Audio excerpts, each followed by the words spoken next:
Aujourd'hui, nous vous montrons les différents taux de masse grasse, ainsi que le régime et l'exercice associé à chaque niveau. Commençons par le plus élevé. Le livre Guinness des records cite 80% comme le plus haut taux de masse grasse jamais enregistré. À ce stade, la graisse recouvre presque tous les muscles et os. Les mouvements sont très limités. Respirer, dormir et rester assis droit deviennent difficiles. Ce n'est pas un mode de vie, mais une exception médicale, liée à une maladie grave et à une rétention d'eau. Passons donc à des niveaux réellement atteints par les gens. À 50% de masse grasse, hommes et femmes sont considérés obèses morbides. La graisse pend sur l'abdomen, les hanches, la poitrine et les cuisses, cachant toute définition musculaire. À ce stade, chaque geste est épuisant. Marcher, monter les escaliers ou dormir deviennent très difficiles. À ce stade, les régimes sont très caloriques, dominés par des aliments ultra transformés et peu d'exercices post-structurés. Ainsi, alors que les femmes sont classées comme sévèrement obèses au-delà de 45% de masse grasse, les hommes le sont au-delà de 40% de masse grasse. Donc, à 50%, les hommes sont bien au-dessus de la limite saine. Un homme ayant un taux de 50% a décrit son expérience en portant ce poids en excès. Je suis toujours fatigué, je suis constamment épuisé. Mais ce n'est encore que le début de l'échelle. Est-ce que les choses s'améliorent un peu autour de 40%? Surtout pour les femmes. Les hommes restent classés obèses morbides, alors que les femmes sont désormais simplement obèses. À ce taux de masse grasse, leurs hanches dépassent largement leurs épaules. Elles rencontrent sans doute moins de difficultés pour des gestes simples, comme monter les escaliers, dormir, se pencher ou la fatigue générale. À ce taux de masse grasse, les hommes gardent encore beaucoup de graisse, surtout au niveau de l'abdomen et un peu dans le haut du corps. Les femmes avec 40% de masse grasse peuvent avoir des apparences et des habitudes très diverses. Chez certaines femmes, la graisse se répartit uniformément, donnant une apparence corpulente sans indiquer une mauvaise santé. D'autres, surtout moins mobiles et non sportives, peuvent présenter un excès de graisse visible sur les bras, le ventre, les hanches et les cuisses. Les hommes avec ce taux de masse grasse ont un risque bien plus élevé de maladies cardiaques, d'hypertension, d'AVC, de diabète et d'autres problèmes liés à l'obésité. Les femmes présentent également un risque accru, mais il est légèrement inférieur. La mauvaise nouvelle, c'est que si vous êtes aux États-Unis, du moins, la femme américaine moyenne a 39% de masse grasse, ce qui correspond à l'obésité. Beaucoup de personnes se situent actuellement dans cette fourchette. À 30% de masse grasse, la santé et l'apparence des hommes sont fortement impactées, leur masse maigre étant alors sérieusement affectée. Lors d'un test, 2 hommes affichaient environ 33% de masse grasse, mais leur apparence différait beaucoup. L'un avait 44 kg de masse maigre, l'autre en avait près de 68 kg, même avec le même pourcentage de masse grasse. Le deuxième homme avait l'air beaucoup plus en forme et fréquentait régulièrement la salle de sport. Les hommes avec plus de masse maigre ont généralement une énergie normale, de bonnes performances sportives et un aspect plus tonique, globalement, à 30%. Même s'ils présentent encore certains risques pour la santé. Aux États-Unis, environ 40% des hommes se situent dans cette fourchette. C'est à ce stade que la graisse corporelle cesse d'être purement visuelle et commence à affecter la santé à long terme, autour de 30% de masse grasse. C'est aussi là que l'âge commence à se voir. Comment ce pourcentage évolue-t-il avec l'âge chez les hommes et les femmes? Leur capacité à développer du muscle et à métaboliser la nourriture diminue. Leur masse musculaire et densité osseuse se dégradent, ce qui augmente naturellement leur masse grasse. Il est non seulement acceptable, mais aussi recommandé d'augmenter sa graisse corporelle en vieillissant, car elle protège le corps et la santé. Elle agit comme une réserve d'énergie pendant les maladies et les périodes de faiblesse ou de manque d'appétit, 2 choses qui touchent les gens plus fréquemment en vieillissant. Un peu plus de graisse corporelle offre des réserves d'énergie pour les périodes difficiles, soutenant le système immunitaire et la lutte contre les maladies. Si vous êtes plus âgé et mince, votre corps a moins de graisse sur laquelle puiser. Cela signifie que la guérison et la récupération peuvent prendre plus de temps. Dans les cas extrêmes, votre corps pourrait commencer à décomposer des tissus nécessaires, comme les muscles pour obtenir de l'énergie. Cela compte quand on regarde ce qui est considéré comme normal. L'homme moyen aux États-Unis a environ 27% de masse grasse pour les hommes âgés de 20 à 49 ans, ce qui est classé comme obèse. Mais une fois que vous dépassez 50 ans, ce même pourcentage tombe soudainement dans une plage acceptable. Chez les femmes, le contraste est plus marqué. Avec 30% de masse grasse, elles sont au sommet de la plage optimale, mais restent en bonne santé. Même dans le groupe des jeunes adultes, âgés de 20 à 29 ans, les femmes ne sont pas classées comme obèses, à moins d'avoir plus de 32% de masse grasse. C'est pourquoi vous verrez beaucoup de femmes à la salle de sport qui ont l'air en forme, mangent de façon équilibrée et ne restreignent pas leur alimentation de manière excessive, et qui se situeraient tout de même autour de 30% de masse grasse. Aux États-Unis, seuls 10% des femmes sont plus minces que cela. Pourtant, une femme peut avoir 30% de masse grasse sans beaucoup d'exercice, et en mangeant surtout des plats à emporter. C'est là que les différences individuelles comptent vraiment. Petite remarque avant de continuer. 2 personnes avec le même taux de masse grasse peuvent avoir une apparence et des risques de santé très différents, car sa répartition dépend de la génétique et de l'origine ethnique. Des personnes avec un même IMC ou pourcentage de masse grasse peuvent avoir des apparences et des risques de santé très différents. C'est pourquoi l'IMC seul n'est pas une mesure fiable de la santé.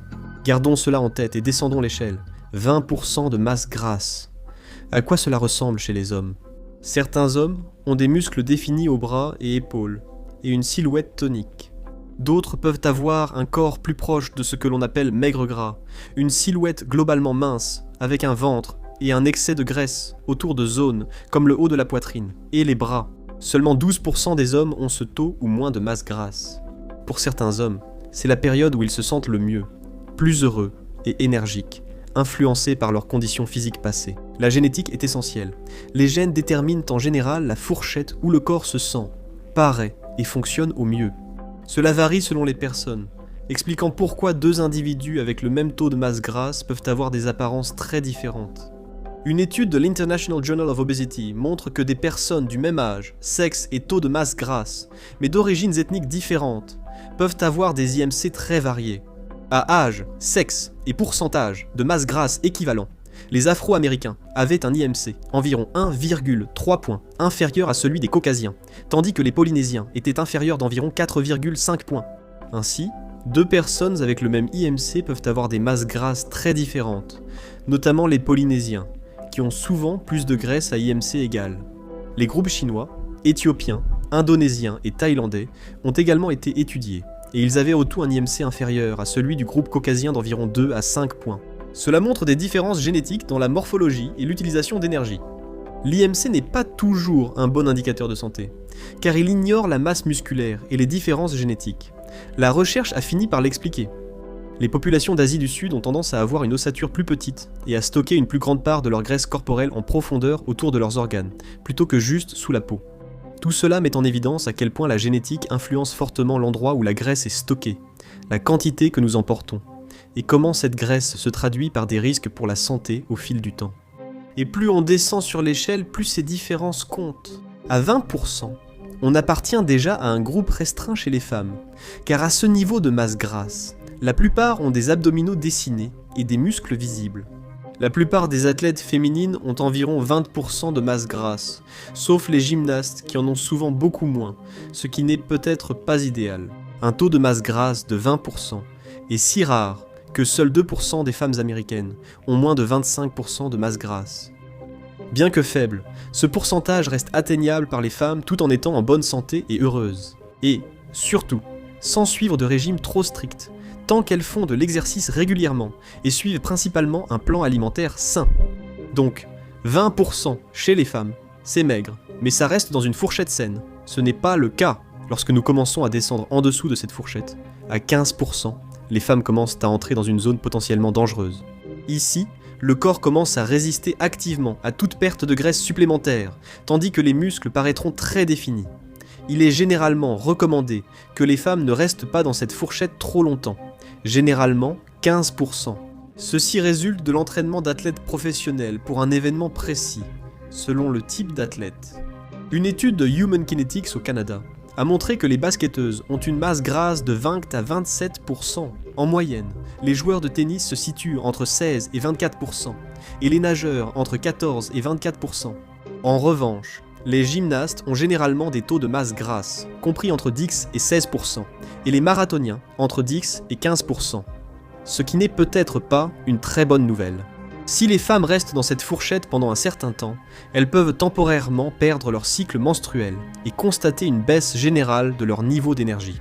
Avec le temps, leur densité osseuse diminue et leur santé intestinale se détériore. La faim augmente car le corps tente de regagner de la masse grasse. Donc, maintenir ce pourcentage semblera aussi être une énorme corvée, la graisse corporelle essentielle des femmes étant de 10 à 12% à atteindre. 15% s'approchent dangereusement de ce seuil pour la plupart. En revanche, pas mal d'hommes peuvent atteindre ce pourcentage de masse grasse avec des séances régulières à la salle de sport, incluant de la musculation, et en surveillant généralement leur alimentation, principalement en éliminant beaucoup de sucre, de graisse, d'aliments transformés et de malbouffe. La capacité à maintenir ce niveau dépend surtout de la génétique et du point de départ. Atteindre 15% de masse grasse depuis un poids très élevé est bien plus difficile que depuis un poids moyen. Les hommes naturellement minces et qui prennent facilement du muscle maintiennent plus aisément ce niveau. Inutile d'être accro à la salle de sport pour rester à 15%. Tu pourrais juste être un gars de 20 ans mince. Sans vraiment faire de sport, si tu as le ventre plat et un peu de définition musculaire, tu es à 15%. Chez les hommes américains, seulement 2% d'entre eux atteignent ou sont en dessous de ce niveau de masse grasse. Et encore moins d'hommes atteignent ou sont en dessous du prochain pourcentage de masse grasse, soit un 2%. À ce stade, rares sont ceux qui restent ici par hasard. Atteindre ce niveau de masse grasse est possible, mais le maintenir reste bien plus difficile. Ce type de composition corporelle nécessite souvent une préparation de repas stricte et répétitive, comme le classique poulet, riz et brocoli, souvent sans assaisonnement. Tout ne doit pas être une autopunition, les gars. Maintenir ce poids demande beaucoup de discipline, presque aucune déviation d'un programme d'entraînement très régulier et exigeant, ainsi qu'un plan alimentaire strict. La différence entre 12 et 15% pour ces hommes, c'est qu'à 12%, on commence à voir une certaine définition des abdos. Ce n'est pas parce que tu t'entraînes comme un fou à la salle, mais simplement parce que tu n'as littéralement pas assez de graisse pour recouvrir tes muscles abdominaux. Pour les femmes, 12% de masse grasse relève clairement du bodybuilding. Et encore, je suis large. Beaucoup ne peuvent y parvenir sans médicaments. Même si quelqu'un peut paraître extrêmement musclé à ce pourcentage, le niveau d'énergie et la performance sportive ont tendance à chuter rapidement à 12%. La masse grasse concerne presque entièrement l'apparence, pas la fonction. Hors bodybuilding, seule la gymnastique intensive ou des sports similaires affichent parfois d'aussi faibles chiffres. Et cela reste rare. Cela s'accompagne souvent de l'absence de règles et d'autres effets négatifs sur la santé, sans parler des fringales. Une grande partie de votre journée consistera simplement à rêver de nourriture. Et c'est parce que les femmes avec ce niveau de masse grasse restent à peine au-dessus de leur niveau de graisse essentielle. D'ailleurs, parlons-en, descendons un peu plus bas, à 10%. Les hommes qui s'entraînent paraissent très musclés à ce stade, également ils ont des abdos bien dessinés, des stries musculaires partout, mais à ce niveau, même les hommes ne peuvent vraiment plus faire d'écart, concernant votre alimentation et votre routine sportive. À l'exception de quelques rares hommes qui s'épanouissent à ce niveau parce qu'ils ont la génétique d'un athlète professionnel, il y a peu de chances que ce soit votre cas. Et si vous êtes à 10%, en tant qu'homme très mince, vous pourriez envisager de prendre du poids. Vous aurez sûrement des abdos et des muscles apparents, mais vous paraîtrez plus mince que le gars de la salle, car vous n'aurez pas développé autant de masse musculaire. Pour les femmes, 10% est le pourcentage de masse grasse minimum biologiquement possible. À ce stade, vous atteignez le niveau le plus bas de votre graisse essentielle. Il n'est vraiment pas recommandé de descendre en dessous de ce seuil, ou même d'y arriver, honnêtement. Les femmes qui font de la musculation pour une compétition peuvent atteindre ce taux de masse grasse temporairement. Elles risquent alors d'arrêter de menstruer, d'avoir des problèmes de santé plus graves et souvent une perte de cheveux. Leur cerveau est aussi, à ce stade, essentiellement un diaporama des parfums de Ben et Jerry's. Leur corps les supplie d'absorber n'importe quelle graisse. À ce moment-là, le corps ne coopère plus, il survit. À environ 8% de masse grasse, les hommes risquent de perdre leur libido, de mal dormir et d'avoir du mal à penser clairement. Pourquoi ? Le corps prend cela pour une famine, et met tout en pause jusqu'à ce que la nourriture arrive. Votre cerveau ne pensera plus qu'à manger gras, en continu. Le reste devient un brouillard mental. Les niveaux d'énergie sont également en baisse, parce que l'apport alimentaire est sévèrement restreint, à la fois en termes de calories, et aussi parce que les repas sont les plus fades possibles. À ce stade, vous êtes prêt à donner votre compte d'épargne pour un menu enfant. La raison pour laquelle les hommes perdent leur libido à des pourcentages de masse grasse plus bas est similaire à la raison pour laquelle les femmes perdent leurs règles. Leur corps a pris une décision radicale. Il n'est clairement pas temps d'avoir un enfant. Comme vous n'arrivez même pas à avoir assez de nourriture pour rester en vie, votre corps concentre toutes vos pensées, vos processus internes et votre énergie sur le fait de vous nourrir. Tout le reste passe au second plan. Les femmes à 8% n'existent pratiquement pas, et si c'est le cas, c'est tellement malsain que cela met littéralement leur vie en danger. Le dernier niveau que nous allons examiner pour les hommes est également à la limite du dangereux, surtout s'il est maintenu longtemps, 5%.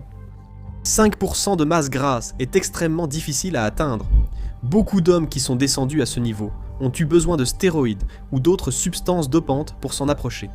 Quand le taux de masse grasse masculin passe sous 8%, le corps, paniqué, active le mode survie. Il commence à brûler tout ce qu'il peut, y compris les muscles, pour rester en vie et en bonne santé. Parce que votre corps ne comprend pas pourquoi vous ne mangeriez tout simplement pas. Maintenant que nous avons passé en revue toutes les différentes possibilités, quel pourcentage de masse grasse les gens devraient-ils généralement viser ? L'American College of Sports Medicine indique que la meilleure fourchette de masse grasse pour les femmes est de 20 à 32%. Pour les hommes, cette fourchette est de 10 à 22%. Pour beaucoup, rester dans cette fourchette, c'est déjà mieux que la moyenne. Découvrez maintenant les secrets du fast-food qu'il cache, ou cliquez sur cette vidéo